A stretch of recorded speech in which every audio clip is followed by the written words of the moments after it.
Our next authors are sort of a blend of the two, both the need to do research and the need not to do research. But I feel particularly identify with you because I was in business for years, and my first business was a 2-for-1 coupon book. So I feel I'm getting great value here with two people, and I appreciate your doing this. Kenan Trebincevic is a physical therapist exiled from Bosnia with his family at the age of 12. One of his patients, a writer and a co-author, Susan Shapiro, was a journalist and author of 9 books. She urged him to write a memoir as a healing exercise, and from this came the Bosnia list, a bestseller. Hi, so Kenan and I are going to read a section from his memoir.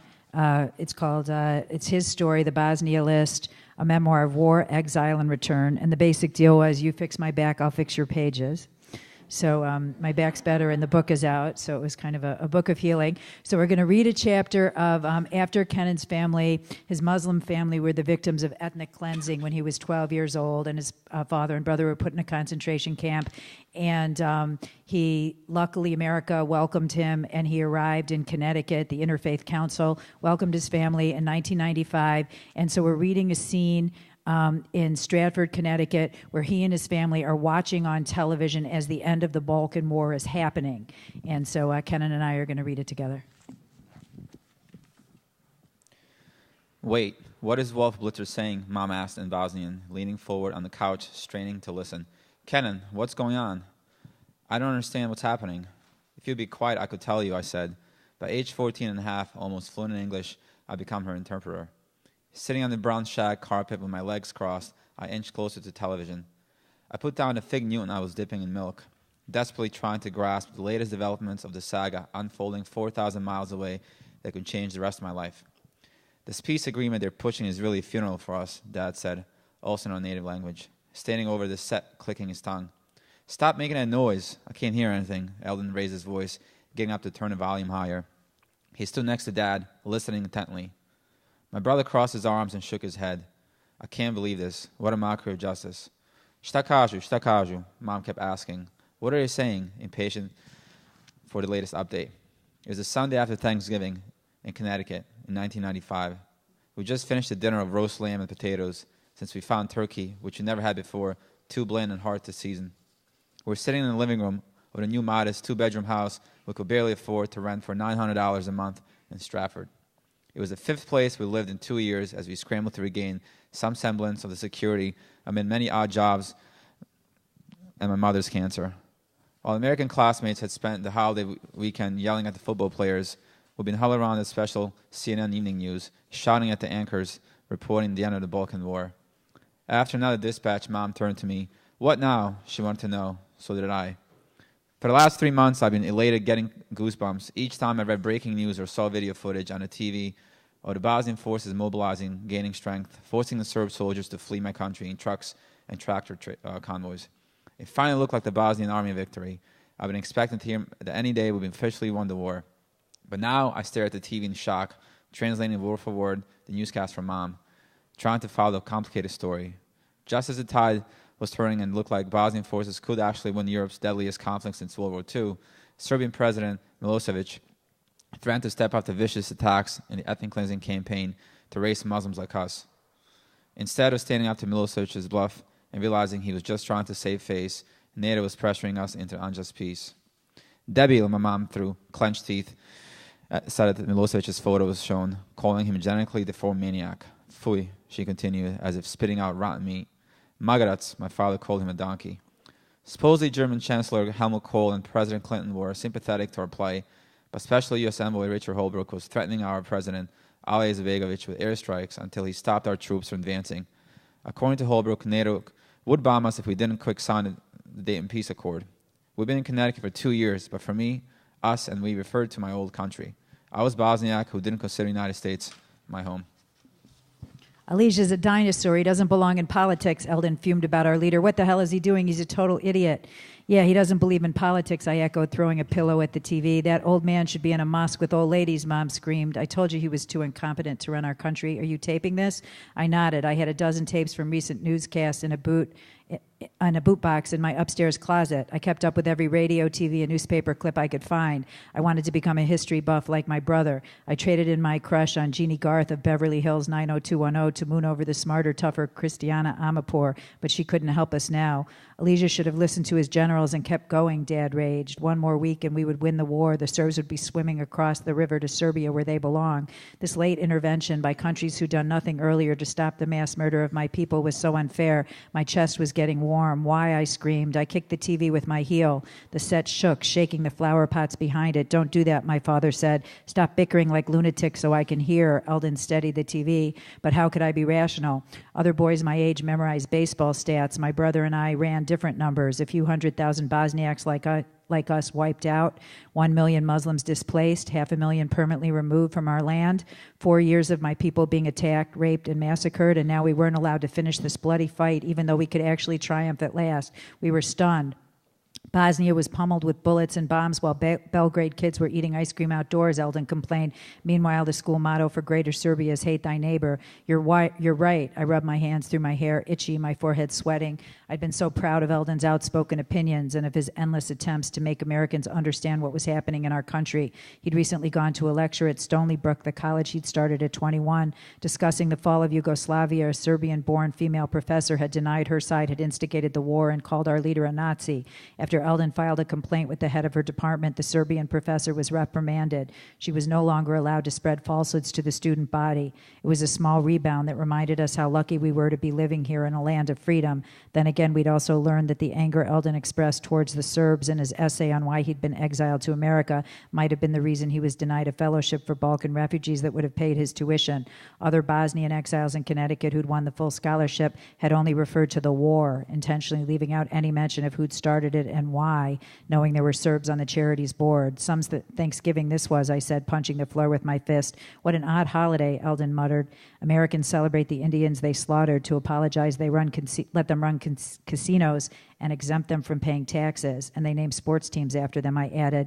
Eldon nodded, chugging his Tropicana orange juice. We were happy that Jerusalem Mayor Teddy Kolak publicized a letter to President Clinton singling out Serbia's abuse of power, insisting that if we do not act immediately and decisively, history will record that in the last decade of the century, democracies failed to heed its most unforgiving lesson, that unopposed aggression will be enlarged and repeated. This letter was signed by Margaret Thatcher, George Shultz, Susan Sontag, and Nobel laureates Elie Wiesel, Joseph Brodsky, and Czesław Milosz. We thought surely that our cry of support would force the UN to end the weapons embargo so we could fairly defend ourselves, but it didn't. Every word of news was confirming that our worst nightmare wasn't over. Dad threw his hands up in the air.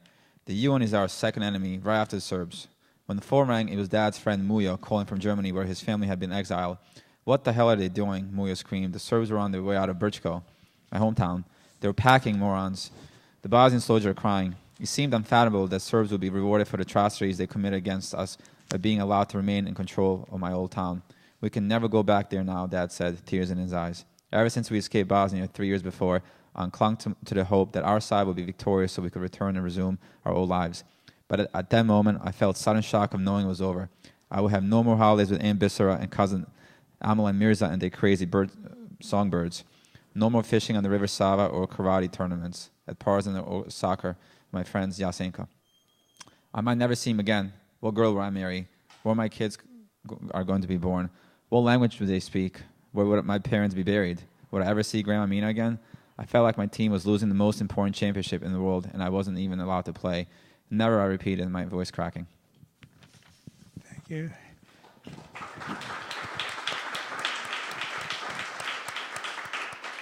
I'd like to ask you, as a writing team coming from two different languages, trying to describe this experience of exile in the first person, how you did that. I'm going to first tell the audience how we met. As you mentioned, she was my physical therapy patient, and I learned that she was a journalism professor and a memoirist, and she was always grading stack of essays, never paying attention to any of the exercises. So one time I walked over and sarcastically asked if the assignment was what I did on my summer vacation. She said, Actually, the first assignment I give to my students is to write 3 pages about your most humiliating secret. So I laughed at her and I said, you Americans, like, why would anyone reveal that? And she said, because it helps you heal, and editors want unusual voices. So that night, when I emailed her to ask her how her back was feeling, because she had a really tough injury, she sent me a piece. A female student, Danielle, in the audience, Gelfand, had just published about how she and her mother, a Holocaust survivor, ate bacon cheeseburgers on Yom Kippur to cope with the anniversary of suicide of her father. So that unlocked something within me. And the first 3 pages I ever wrote, I showed up next time at her session. I said, look, take a look at him. And she's like, wow, it blows my socks off. And I had no idea what the expression meant. I was like, is that good? And she's like, yeah, it's good.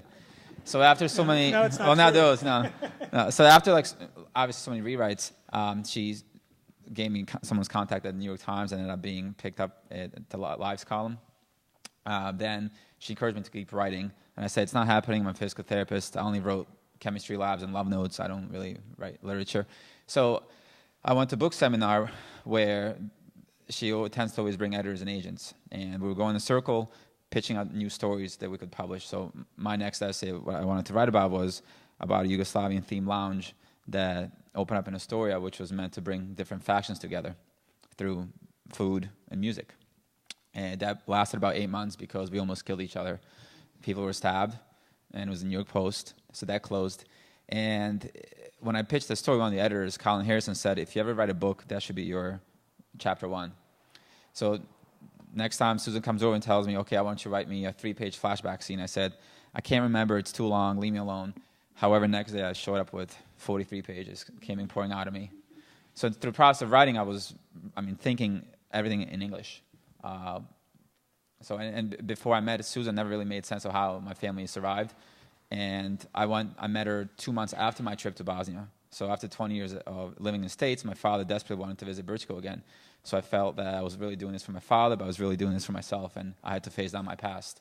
And one of the first quotes Susan said to me, Joan Didion line, was, I write to find out what I think.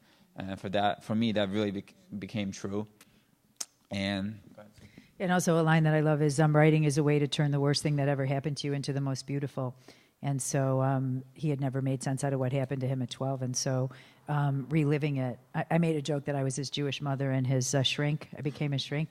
But the one thing that was really interesting to me about Exile, if anybody's ever interested in writing about it, is that as a writing teacher who's helped a lot of people do similar books, and I've written memoirs myself, I find that backstory is really boring. So what happened to you in the past on the page a lot of times isn't interesting, but the act of going back and returning and the friction between, like in Kenan's case, who he was at 12 versus returning at 30, that I found was very interesting and exciting to write about. And David Mamet has these great questions he always says for drama that writers should ask themselves on every page, which is, who wants what from whom? What happens if they don't get it? Why now?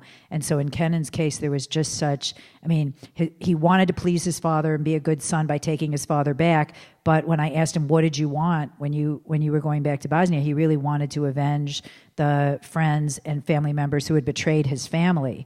So that was kind of this interesting, dark difference in their motivation.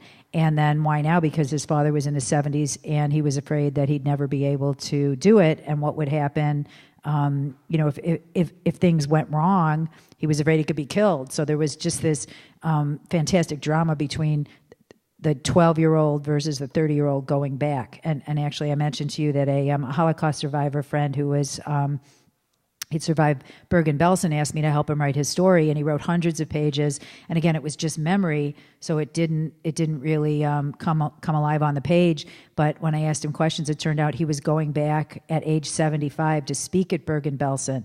And so then I said, what do you want to find when you're there? And he said, this is so stupid, but there's one friend, this guy Belzy, who used to sleep next to me when I was 8 years old, and I want to see if he's going to be there. And I said, start that, a 75-year-old going back to see if you could find your old friend Belzy. And then all of a sudden it got so much more interesting.